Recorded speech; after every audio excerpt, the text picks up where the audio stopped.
What's up, guy? What's up, buddies? I've been meaning to jump in here for a minute. I suck at TikTok. I can't make the app work, and I'm fucking tech retarded. I can't do phones. I'm just not a phone guy, okay? Dude, I'm sorry. I will fly out there to help you set it up. That's how big of a deal I think it is. It's such good content. If I do that, will you do it? I don't know if I can like seriously say like suicide and all these things. You don't have to. Trust me. People say Me your and account the gets boys banned are all the time and saying, everything, no? No, I get banned because people report me. It happens, but you'll have 5 accounts. I'll show you how to do it. You'll be fine. Your YouTube will get to 1 million in 6 months. I guaranteed. I guarantee it too. Got to do it, bro. I'll think about it. What's up? How's it going? How's life? I'm doing great. MAGA is imploding. I don't know if you guys want to talk some politics, but it's hilarious right now. Yeah. Did MTG? MTG, but more the pipe bomber. They don't believe the story coming from Dan Bongino and the FBI. So wait. What is okay? So I haven't read anything because I'm fucking checked out of life right now. But like, what? How did they catch this guy? Can you give me the story from the start? Yeah, they said they got no new tips, no new evidence. They just revisited the evidence they had, and we don't have all the details, but they told us that they just connected his phone being in the area, and they went over who purchased the components, and they connected the dots. So that's why MAGA's like, this smells fishy as hell. And so they have a guy now. Supposedly, this guy has said that he didn't believe in the outcome of the election. Yeah, that's why MAGA is just melting down, because he's cooperating with the FBI according to the news reports, and this is like NBC News. Mm-hmm. And he told them that he believed Trump said the election was stolen, and so he put the bombs down. I don't know why. They still haven't explained why, which is fishy as hell too. Like, they're doing a victory lap. Real quick, just to revisit, these were was this one pipe bomb each outside the DNC and the RNC, or was it just outside the DNC? No, RNC and DNC. It was the RNC and DNC. Okay. So for people that aren't aware of this, because nobody knows literally anything about all the events for January 6th, but like, I think it was the story was that like Kamala would have passed within like 10 feet or something of where this pipe bomb was hidden, but they never went off for whatever reason. And one of the conservative conspiracy theories was just, oh, this was a hidden operative Democrat or something that did it. I don't even know why they say that. Well, why do they say anything? Yeah.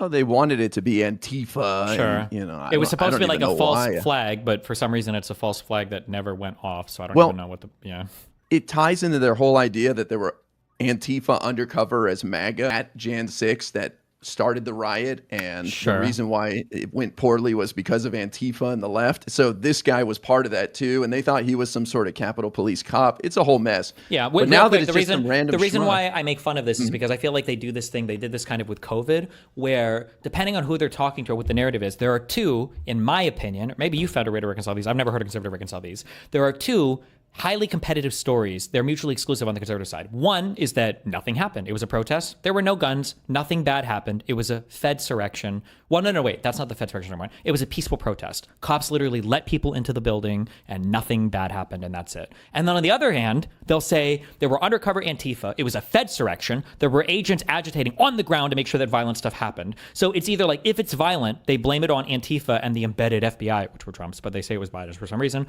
Or if it wasn't, if they don't talk about the embedded people, it was just a peaceful protest. So they try to have these two simultaneously, in my opinion, exclusive narratives that are always running in conjunction with each other, which that's the reason why I think it's so stupid how they try to frame everything, but yeah.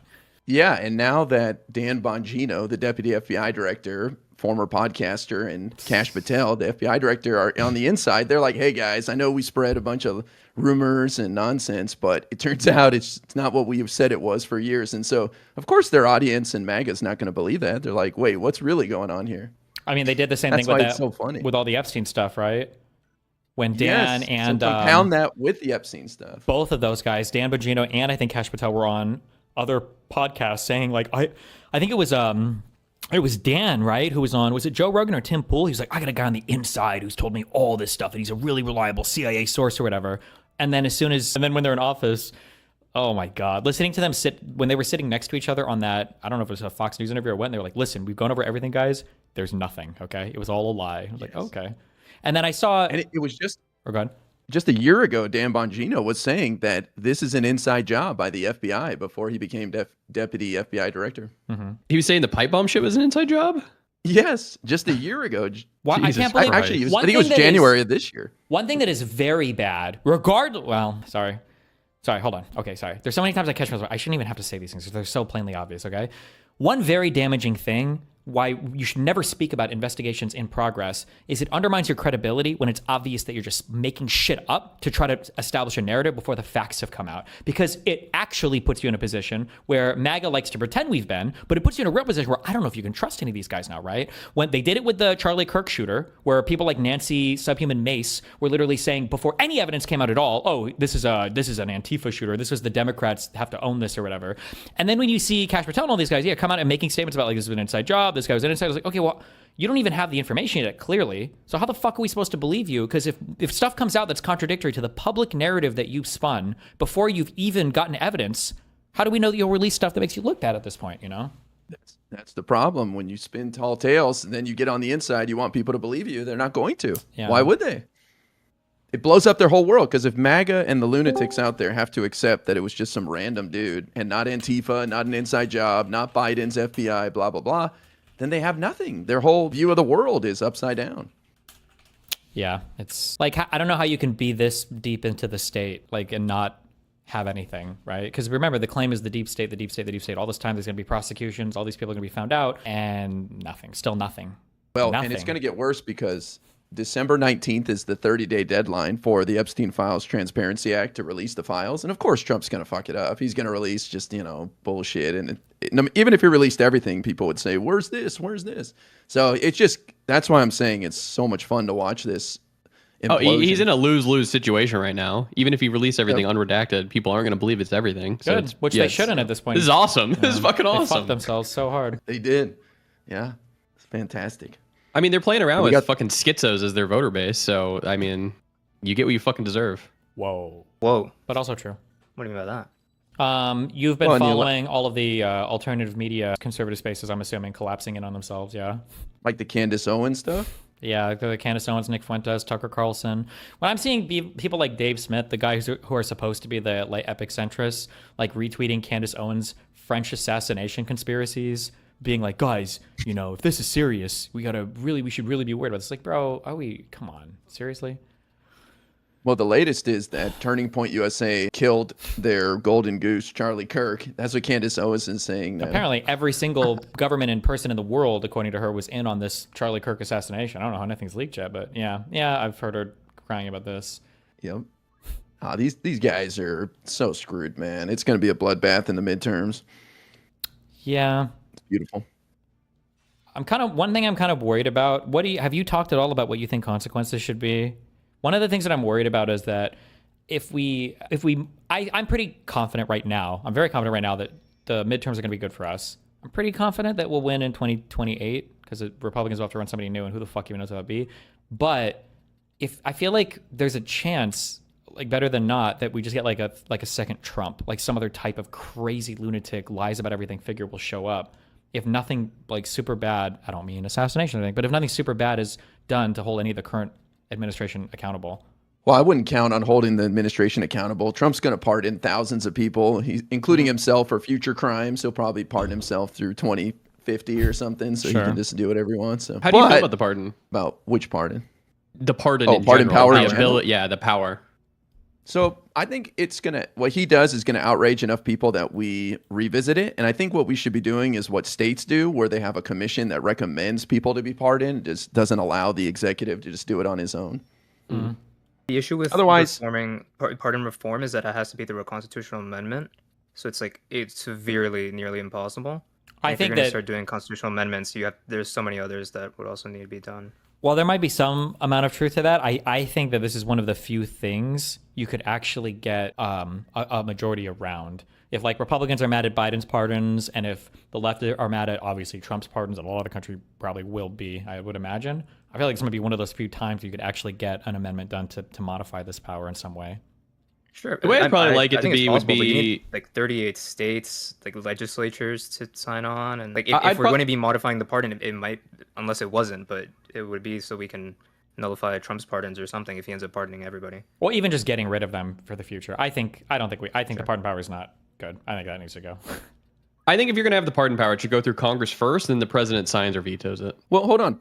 The pardon power is a very important tool for our justice system. It gives people a second chance, and it shows that you can be welcome back to society. So I think it's very important. Obviously, it's been abused. I disagree with that. I feel like that's what judges can do this. Like, we already have all the tools built into the judicial system to give people probation or early release from prison. Like, what? Yeah, but it means something. I don't know. It's a good question, but I think it just means something, like wiping your record clean. It should be used sparingly, obviously. The idea Feels like was a always subversion that of our system. They just might get it wrong in the justice system. Well, yeah, but like, what are you saying there? Like, the justice, like, we don't trust our criminal justice system to get something right, or the jury to get something right. So now we're gonna have the president. Well, then the system's fucked. Yeah, that's because I think it says something about, like, what is the faith that you're putting in your system if you're saying we need the pardon power to rectify bad situations. Well, yeah, that's true. I don't see but it I like mean, we acknowledge. I mean, in the real world, like, the justice system does get stuff wrong all the time. Like, there are injustices that happen, and I mean that was always the understanding. Like, I think I mentioned a while ago, but you can read the Federalist paper where Hamilton brings up the pardon power, and the idea was always just, hey, there's got to be some way to check the judicial power, because they might just get it wrong. That was not my takeaway at all from that. My takeaway was that a well-timed pardon, especially at times of like great national crises, can do more to alleviate the tension across the country than like swift justice. That was one part of it. I felt like that was the That was main part. specifically around why you should be able to pardon for treason, I believe. But Sure, that was part of the. There was a general thing about the pardon. Yeah, but then I feel like it was also the way that he approached it was he made it sound like it was a thing that would be used very, like, I don't know why, but it felt it's like supposed to be way more sparingly. It felt like he couldn't even conceptualize somebody abusing it. I don't know if like the average voter, because of maybe who was restricted to voting, was like more integrity driven, because what it's funny because what IRI brought up in terms of we should have a commission for it. Hamilton argues, well, a commission would be bad for pardons because a group of unscrupulous men together deciding to unpardon somebody can kind of like shift the blame around themselves. But a president who does a bad pardon has to take all of the blame on his own. So a president would never do a bad pardon unilaterally because he knows how bad it would look. Yeah. Which obviously seems The idea in the in that Federalist paper is that Hamilton thought that it was going to be that presidents would be way more moral people because of the original conception of how president was voted in was by like the electors who could vote however they wanted, and it was supposed to be like these would be like really smart people who would be like almost like Hamilton almost wanted a really, he wanted an even stronger executive than we have now. Sure. So he just imagined that they would be very held accountable. Yeah, I think that's why I said I think maybe he just envisioned like the voting base to be a lot different than it is now or something. Yeah. Yeah, that's. Oh, and there were also way less like federal crimes. Is a big thing too, right? Like the federal government was just being conceived. Yeah, but Hamilton would have wanted more federal crimes. But as many as we have now. So like you're right, but he would have wanted more. As many as we have now, though. As much federal as possible. Well, because I think now we basically have like it's almost like I think compared to what the Constitutional Congress was considering, we basically have like one state right now, like a unified federal state. I think compared to what was initially being debated. Yes, but Hamilton was on the side of like fuck the states. We want this all to be federal power. Like Hamilton was the defense lawyer in the first murder case in the U.S., like federal murder case. Okay, I believe. What's up? I don't know anything about that stuff, but I'll just say that I think what Trump's going to do over the next 3 years is going to piss off so many people that I think there'll be an opportunity for constitutional amendments. Do you think that awesome? I hope I don't 100% disagree with that. Yeah. Do you think he's going to survive? No. He's like walking diagonally, falling asleep, having MRIs, and not explaining them. No, I don't think he survives through January 2029. He's got like a fucking IV every single fucking day now, it looks like. Stooge VMR, thank you for the tier 5 sub. Yeah, I love saw you. a report. I don't know how accurate it is, but I read that like certain Alzheimer's medications are given to you through the hand, like injections or something like that. So yeah, I don't know. I read that too. Something's going on there. You would think also, that he the was 25th Amendment manically- would be pretty interesting here. Is that the one that is the 25th? The one that 25th. stops a okay. But his cabinet would have to call for it. I don't see that happening. That's but, never it would have fucking to be- happening. But I think it'd be interesting if he croaks. What happens? I mean, I think his movement dies. J.D. Vance unfortunately married the wrong color woman, and seems like they're on the ropes anyway. So don't think there's much hope for MAGA. But something else will come along in the future. Yeah, he's cooked. I think MTG takes over MAGA if Trump croaks. Seems like she just wants to be a private citizen, as crazy as it sounds. I thought people You were don't think saying she's going for something more here? I thought she was trying to run Senate for a run, senator people or something, or governor. I don't think that's in the cards anymore, but I don't know. She's got a 60 Minutes interview coming out, I think this weekend, where maybe there's more info about that. But it just sounds like she wants to be a private citizen, and Trump's scared the living shit out of her. I don't know, he threatened her life or something. Do you feel like I think it's do you feel like she was actually legitimately scared of stuff like that, or do you think that she was just signaling at how much opposition like Trump was throwing up in front of her? No, I think she was genuinely intimidated and worried about her life. I mean, these people are nuts. She's, here she is getting death threats from Democrats for 5 years, and all of a sudden, for a couple of weeks, she gets death threats because of Trump, and she completely quits Congress and says, "I'm done." I think if she was worried, would she really be going on like 60 Minutes and like continuing to like shitpost on Twitter about all this stuff? Well, yeah, no, that's fair. That's fair. I don't know what she's doing. I don't know, but I think her quitting Congress is a political earthquake. She's one of the most famous political people in America, and she's the face of the MAGA movement. All these jackasses want to rewrite history and be like, "I never liked her. I always thought she was crazy." She was day one. Bullshit. She was day zero. She was on Facebook before any political office. True. Yeah. Oh, she was all about Trump. And I mean, she sat next to Trump at the RNC last year, 3 days after he got shot in the ear. So they're just full of shit that they claim they never liked her. But I think it's a huge deal. And we're going to see some more high-profile resignations after the holidays for sure, especially after that Tennessee race on Tuesday. The That was fallout nasty. between MTG and Trump was because he didn't want to endorse her for Senate, right? Is that not the case? Then He didn't want her running for he governor or discouraged Senate. her. He said she would cost them the race, even though I don't think That I don't know that if being that's the true. case, I feel like I think she's still got that ambition. I think she'd try to make a run for a Senate or a governor or presidential maybe race, but I think she'd fail. But I think she could try. No, or you think that's unlikely? I don't know. It's tough to say because she has really moderated her views. She was on The View. I don't know if you guys saw that, but it's she's being welcomed in polite society now, and she's saying all the right things. So it's very possible she spends the next year and a half or so cleaning up her image. And I hope people have short don't forget memories. the Jewish space laser I random don't shit feel like that she I was don't going feel about. like you say she's cleaning up her image. I don't feel this at all. I feel like she's making herself more palatable as like if she separates from Trump, there are a lot of things like if you like Trump, I don't care what anybody says. Trump is not a good politician. He's not an ineffective politician. He was just like a charismatic entertainer who wound up in a political position. But like if you were to pick good advantageous political positions to have, you could do so much better than what Trump is doing now. So I feel like as MTG separates herself from Trump, if she can carry any political capital with her, she could probably pick a much better platform to run on, like an actual populist platform, whatever to run on, rather than just like the insanely weird crony, like corruptive shit that Trump is doing all the time. Absolutely. She would. I mean, imagine if Trump croaks. Maybe that's what she's kind of banking on. If Trump croaks, I could see her inheriting a lot of his base because she never gave up. Even when she was fighting with Trump the last few weeks, she was still defending him, right? The bullshit of he's getting bad advice. He's not seeing the true story. I support his administration. So she still kept up her support for him. Kind of, yeah. Or at the very least, like staying good in the graces of the voters, right? So that because she doesn't want to be like seen as like, oh, I'm a Democrat now, or I'm a never Trumper or something, right? Like the goal is to make it look like Trump is the one that turned his back on the movement, not her on him. Well, and even more than that Trump was betrayed, that he people around him screwed him, and it wasn't even his fault. Sure. Which I think that resonates with MAGA base. A little, but I think that's more what she's doing when she makes statements like that is she's trying to give Trump away back to her by saying that, or she's trying to get back in with him. Well, yeah, I think she was looking for an off-ramp. An off-ramp from Trump? Off-ramp from the fighting with Trump. I think I was surprised when that's she what I quit. mean. That's why I'm saying she's leaving the. That's why I said it was so catastrophic when Trump started dropping this, like fucking the nicknames and shit for her. It's like, okay, well, you're closing that door completely to a really strong political ally. I don't know, but it's because he's not politically minded at all. He's just a fucking idiot. She was throwing blame onto this person, Natalie or whatever, saying that he was like responding for him or something when she was trying to text him in that original breaking. So yeah, it's one of the gatekeepers in the White House. Yeah, who knows, man? But it is just fascinating watching MAGA implode in front of our very eyes. I think this last year was Trump's strongest year, and it's all downhill from here. He'll still do some crazy shit, like I said, pardoning himself and ripping, stealing money and stuff like that. But I think the worst is behind us. My opinion. Think so? Yeah. The only thing that's scary because at this look, point, the GOP. Or go ahead. Well, they have to distance themselves from Trump now to win elections. Now that we've seen a couple special elections results, Tennessee's 7th congressional district with that Republican only winning by 9 when Trump won by 22, and then we have New Jersey and Virginia where the Democrats won by 15. So right now, if you're a Republican in Congress in the House who won by 10% or less, you're basically out of a job.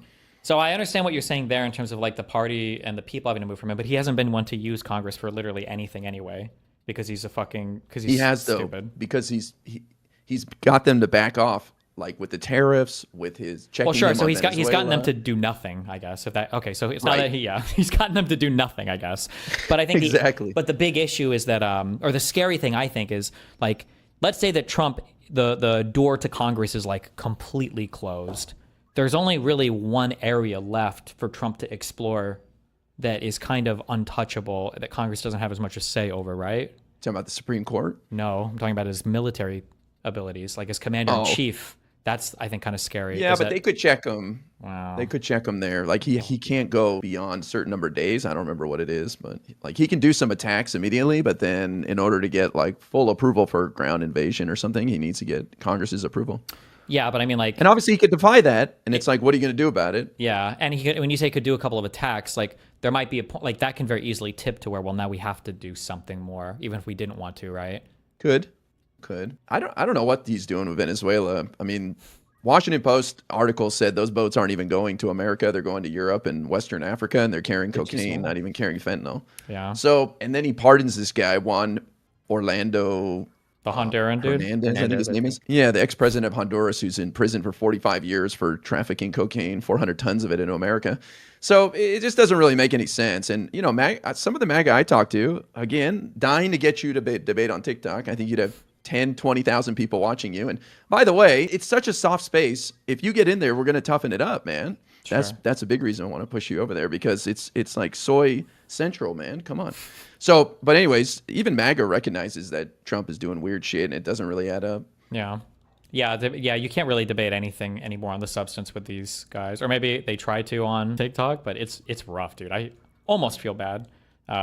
Except fuck these guys, but because yeah, it's like trying to defend Trump on the substance of any of this stuff is just basically impossible, I think. It's impossible. And he flip-flops, like that Epstein Files Transparency Act vote. He screwed over the Republicans on that for months and months, lobbying against it, saying it's a hoax. And then he just randomly tweets out on I a don't Sunday give a night, fuck. Go for it. Yeah, I Yeah. got nothing to hide. Go ahead. Like, why did they fight? Dude, I say poor, I hate this guy, but the Mike Johnson dude. Poor Mike Johnson, yeah. Imagine fighting for so long on that, and then Trump is finally like, oh, okay. Well, and the ACA subsidies as well. Like he's like, I'm not sending $1 more to the insurance companies. No way, Democrats aren't getting an inch. That was the whole shutdown fight was over, the ACA subsidies. And then he starts floating a plan of extending it for 2 years, and we'll see what happens in the end. But boy, he's just screwed them over right and left. Yeah. Might see some party flips too, like Don Bacon. I think possible somebody like that flips to becoming a Democrat. Is there any chance? I haven't looked at the map. Is there any chance of the Senate for us? There is. So we have to hold on to 2 tough seats, John Ossoff in Georgia, and then the open seat in Michigan. Okay. Those are tough, but I think we're fine. And then the opportunities, we have to pick up 4 seats because Republicans have 47, or 53 to 47. So Maine, Susan Collins, she's a survivor though, but who knows? Maybe the guy who had a Nazi tattoo on his chest, but didn't realize it was a Nazi tattoo, can beat her. Sure. But I think Janet Mills, the current governor, has a much better chance of winning the primary. So Maine and then North Carolina, we've got Roy Cooper, the ex-governor, who's very popular. So I'm hoping we pick those 2 up, and then we need 2 Those more. two seem like sure. Yeah. So then it goes to like that's- Ohio, where Donald Trump won by 10 points, but we've got Sherrod Brown, and he was a former senator running, so it's possible. And you know, with those special elections that we've seen, we've basically shifted the electorate 13 points to the left. So it's possible we could win Ohio, and then Iowa is going to have an open seat, and Iowa was won by 10% as well, similar to Ohio. Maybe Alaska. It sounds crazy, but Mary Patola, the former congresswoman, won statewide there, and if she runs for Senate against Dan Sullivan, it's possible. And then if everything goes really well, maybe even Texas. We got some exciting candidates like James Tallarico, but that is Cope. Okay. Texas for Senate or House? Senator. Senate. John That's, Cornyn, the lesser-known senator, is up for re-election, but he's got a MAGA lunatic, Ken Paxton, the current Attorney General running. The guy's so bad that his own Republican Party in Texas impeached him. Didn't remove him from office, but if he wins the nomination, then I'd say somebody like James Tallarico, who's this sort of like good old boy preacher Democrat, could possibly win. So I don't know. That's why I say it could be a bloodbath. I'm excited. Ira, have you I seen got to get that, out of here, though. map from, I will try to come back. I'm sorry. But I have to go to Costco to get my tire pressure monitor sensor replaced. Good luck. Costco does that? Costco's Tire Center does that. They do everything, yeah. Damn. Okay. Go enjoy me a $1.25 hot dog while I get my monitor Like, replaced. support Costco. They're fighting the good fight against Trump right now. They are. They just sued Trump. They're the biggest retailer to sue him, like number 3 retailer in the nation. Sue him over the tariffs. Okay. But I'm gonna keep bugging you, dude. I'll come out there to fucking Miami to help you set up your TikTok shit if you'll do it. Okay, I'll figure it out. Okay, I will schedule this time for this. All right, guys. Have a good one. Love you. Bye bye. Damn, Kafka, you got. I know. It's okay. I'm a small fry. So the thing I keep thinking about is, was it worth it to be happy for a little bit? Even though it ended up sad? Or would it have been better if the whole thing never happened?